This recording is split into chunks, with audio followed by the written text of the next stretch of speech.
Good evening friends, मैं कनिका गौतम एक बार फिर आपके सामने एक न्यू वीडियो लेके आई हूँ जो है हमारा क्लास 6 का चैप्टर नंबर 9 का हिस्ट्री का है। नए साम्राज्य और राज्य यानी कि न्यू एम्पायर एंड किंगडम। तो हरिसेन कौन था? फर्स्ट क्वेश्चन है, हरिसेन कौन था? तो हु वाज हरिसेन?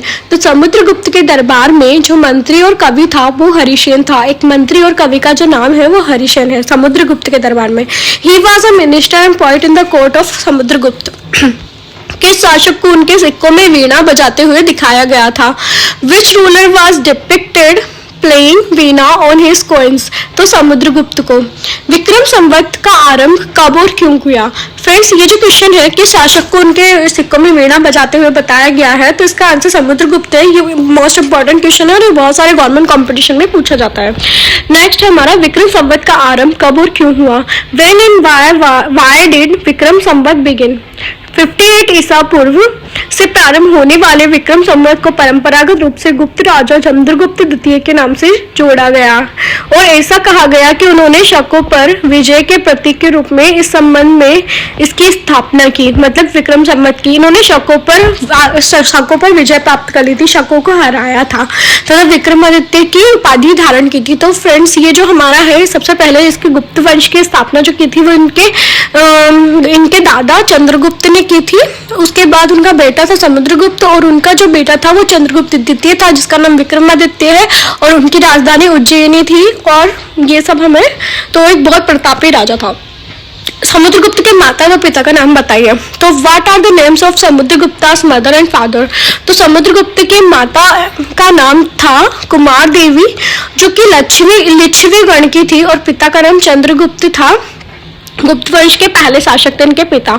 तो Samudragupta's mother's name was Kumar Devi. She belong to the Lichchhavi gana and father Chandragupta was the first ruler of the Gupta dynasty. Samudragupta ने किसे परास्त किया? Whom did Samudragupta defeat? Samudragupta ने पश्चिम भारत में सैन्य अभियान में अंतिम शक शासक को परास्त किया, शकों को परास्त किया था। समुद्रगुप्त डिफीट द लास्ट शक ruler in a military campaign in western India. Harshacharita किसने लिखी थी? ये भी मोस्ट इंपॉर्टेंट क्वेश्चन है जो कि एग्जाम में पूछा जाता है। आप पुराने पेपर उठा के देख लीजिए जहाँ पर जो हमारी हिस्ट्री से रिलेटेड क्वेश्चंस आते हैं उसमें क्वेश्चन आते हैं। तो वो वीणा वाला था और एक ये वाला। तो हर्षवर्धन के दरबारी कवि बाणभट्ट ने संस्कृत में उनकी जीवनी हर्षचरित लिखी। तो डायरेक्ट क्वेश्चन आता है, बहुत सारे एग्जाम्स में आता है।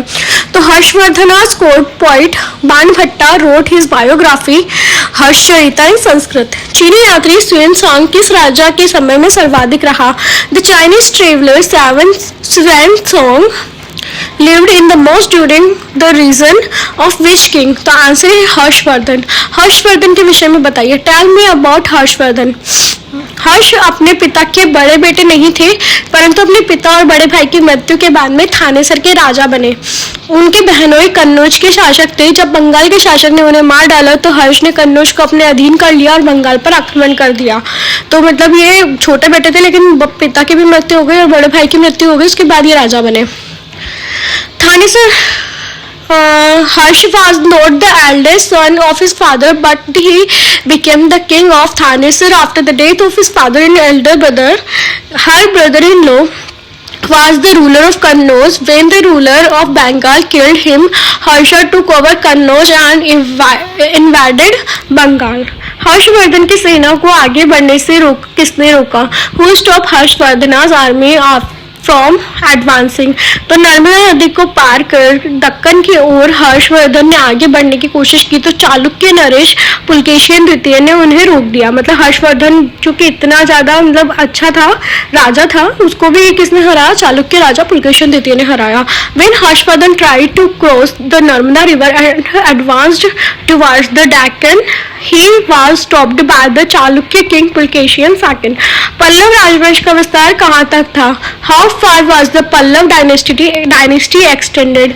तो पल्लवों का राज्य उनकी राजधानी कांचीपुरम के आसपास के क्षेत्रों से लेकर कावेरी नदी के डेल्टा तक फैला था। मतलब साउथ के थे राजवंश ये चालुक्य और पल्लव, तो ये थोड़ी एरिया में कवर अप कर रखा था इन्होंने। The Pallavas kingdom extend from the region around their capital Kanchipuram to the Kaveri river delta. Chalukya राजवंश कहाँ तक फैला था? How far did the Chalukya dynasty extend? Chalukya का राज्य कृष्णा और तुंगभद्रा नदियों के बीच में था।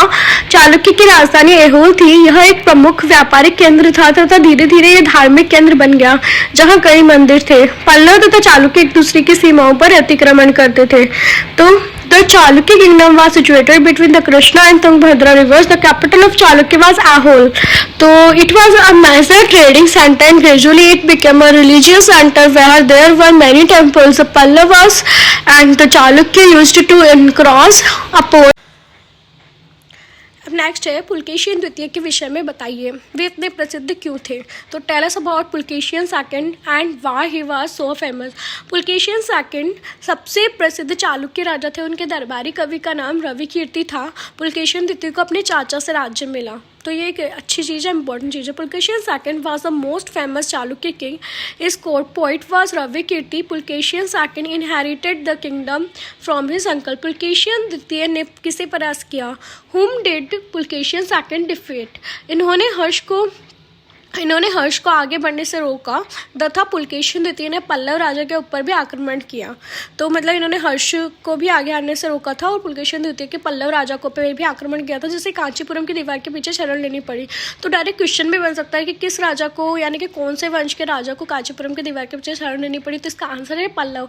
दे stopped Harsha from advancing further and Pulakeshin second also attacked the Pallav king who had to take refuge behind the wall of Kanchipuram.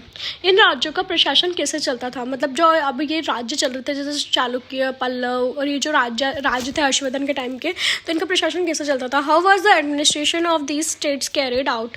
इन राज्यों के राजा भी कर लेते थे, मतलब टैक्स लेते थे। प्रशासन के प्राथमिक इकाई गाँव होते थे। इसके अलावा जो इंपॉर्टेंट था वो पहला है, उसमें कुछ महत्वपूर्ण प्रशासनिक पद आनुवंशिक बन गए। मतलब कुछ जो जैसे मानो कुछ मंत्री थे, उनका बेटा मंत्री बन गया, ऐसे आनुवंशिक होता चला गया। दूसरा, एक ही व्यक्ति कई पदों पर कार्यरत था। जैसे मान लो किसी ने कोई एक चीज़ देखना शुरू करा तो 2-3 चीज़ें, जैसे आज के टाइम पे कोई शिक्षा मंत्री है तो वो परिवहन मंत्री भी है, तो 2-3 चीज़ें संभालते थे।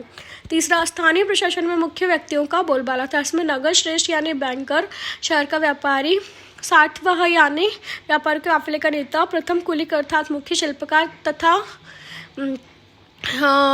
कयास, है ना, कुयास मतलब कुलिक मतलब था लिपिकों का प्रधान। इनमें से प्रथम कुलिक अर्थात मुख्य शिल्पकार तथा लिपिकों के प्रधान जैसे लोग होते थे। कुछ मिसप्रिंट हो गया। इनमें से कुछ व्यक्ति इतने शक्तिशाली हो जाते थे कि अपना स्वतंत्र राज्य स्थापित कर लेते थे। The kings of these states also used to pay taxes. The primary unit of administration was village. Apart from this, first some important administration posts became hereditary. Second, one person used to work on many posts. Third, prominent people dominated the local administration. It included people like Nagar Shrestha, example the chief banker of the city merchant, Satvaha, the leader of the caravan of trader, Pratham Kulik, the chief craftsman, and Kayas, the head of the clerks.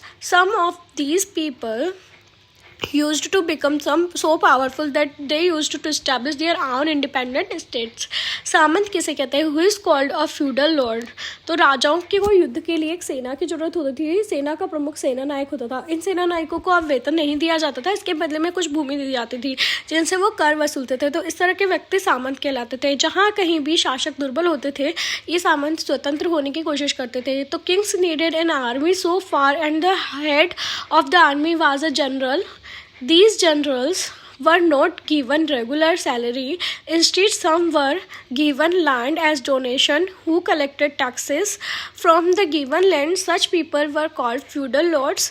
Whereas the rulers were weak, these feudal lord tried to become independent. मतलब खुद राजा बन जाते थे।